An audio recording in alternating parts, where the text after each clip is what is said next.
1840, Honoré Mercier est majoritairement connu pour avoir été premier ministre du Québec. Ses études auraient probablement amené Honoré Mercier à devenir journaliste ou criminaliste, mais il s'est découvert une passion pour la politique. Entre autres parce que son père était patriote, mais il y a eu un autre événement dans sa vie qui a fait ça. En réalité, le premier ministre qui était en charge avant qu'Honoré gagne, c'était un homme s'appelant John Jones Ross qui a dû gérer la crise liée à Louis Riel. Et Riel est un métis qui parlait français au Manitoba, qui s'est battu pour sa cause. Et quand le gouvernement fédéral va l'avoir pendu, le Québec va être assez en colère parce qu'il se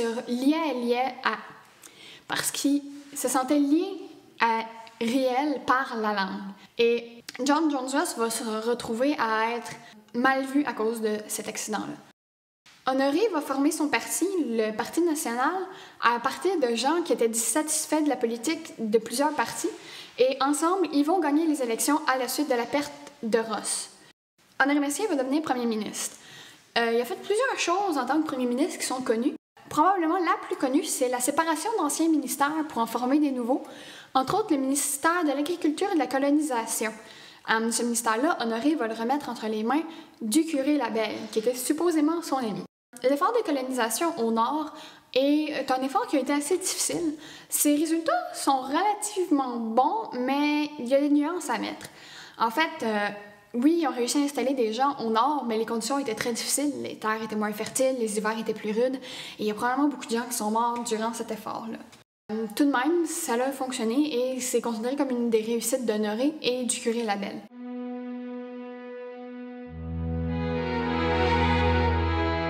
Sinon, Honoré a acheté le domaine seigneurial Sainte-Anne ici, qui n'était plus une seigneurie à ce moment-là. Lorsque Honoré a acheté le domaine, c'était rendu une belle maison sur un beau terrain, mais plus une seigneurie à proprement parler. Le système seigneurial avait été aboli des années auparavant. Il va, entre autres, agrandir la seigneurie, rajouter une étable avec une grange, une laiterie, une beurrerie, plein d'autres choses. Il était très fier de ce domaine-là et il va même le renommer Domaine Tout-Rouge. La raison derrière ça, c'est un voyage qu'Honoré a fait.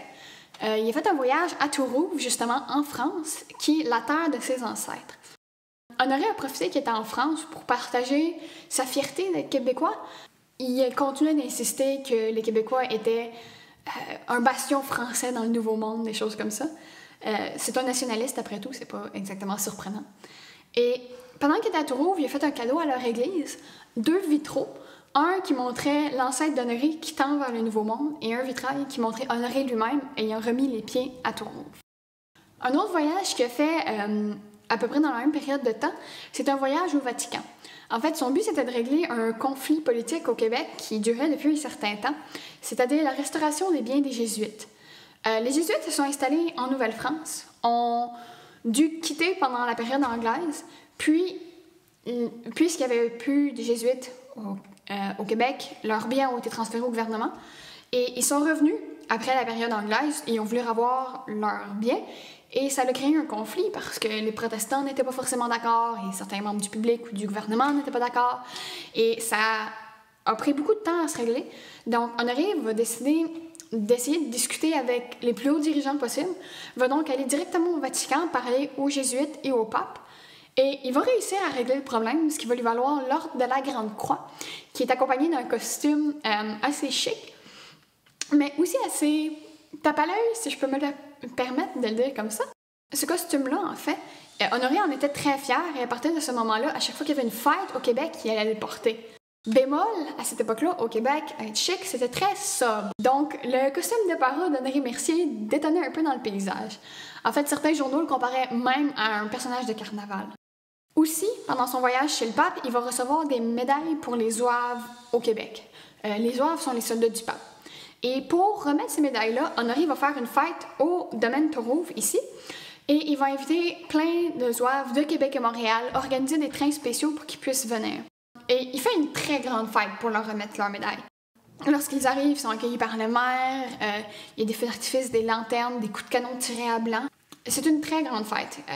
Lorsqu'ils arrivent au domaine, il y a un buffet avec de la nourriture faite par une des meilleures cuisinières de Montréal. Ils boivent beaucoup, ils dorment. Le lendemain, ils vont à la messe. Cette fête-là était très grande et il y a eu 3 choses assez importantes qui en sont sorties.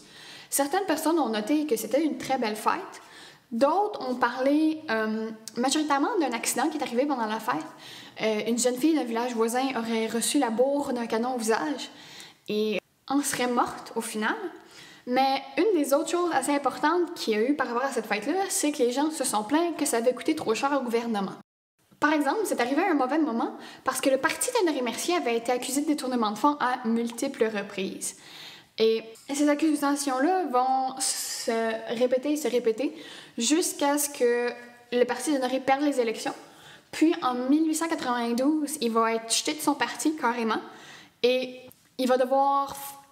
Honoré Mercier fait faillite et il perd tout, il doit vendre tout aux enchères, incluant le domaine Toureau. Honoré Mercier, il meurt en 1894 d'un diabète qu'il avait depuis plusieurs années. Mais ce qui est intéressant à savoir, c'est on a su après sa mort que les détournements de fonds dans son parti, Honoré Mercier, il n'y avait rien à voir là-dedans. C'était un de ses ministres et il n'était pas au courant. Donc, c'est assez facile de comprendre qu'un homme aussi fier ait été incroyablement insulté par ça. Il parlait, entre autres, que les gens avaient essayé de piétiner son cadavre et son honneur à travers cette histoire-là. C'est tout pour la visite. Vous pouvez prendre le temps de finir d'observer les panneaux à votre guise. Si jamais vous avez des questions, gênez-vous pas de les poser au guide. Et merci d'avoir fait la visite.